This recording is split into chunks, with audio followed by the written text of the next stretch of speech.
skönhet och charm. Den målar upp en romantisk och förundrande bild av Alm Khan och uttrycker en djup känslomässig bild om henne. Det finns också en nostalgisk ton som i den här sången berättar om en kärlek som en gång var. Så nu så ska vi alltså få höra Alm Khan.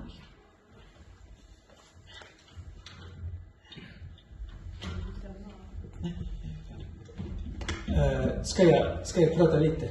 Ja, absolut. Okej, tack.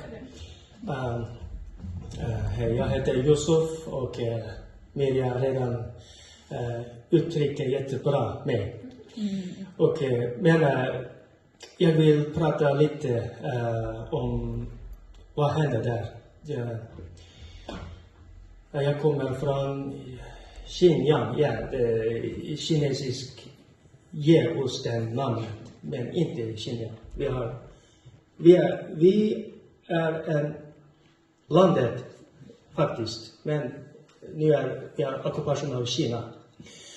Och det finns där jättesvårt och utmanande att leva som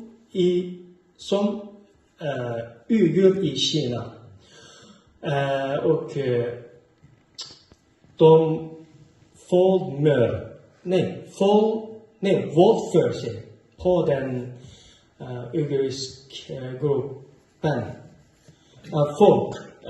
Jag menar barnen, kvinnor, barnen, ja. Och men också Kina också kontrollerar jättestark konstnärer, väldigt strikt och tillåter inte vara uigurkultur och språk. Men som tur är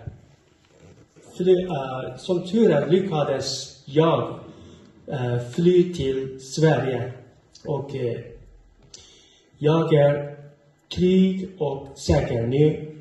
Så jag kan inte tysta längre eftersom jag bor i Sverige. Men min folk, de kan inte göra någonting som du vet. Ja, det är det. Tack så mycket.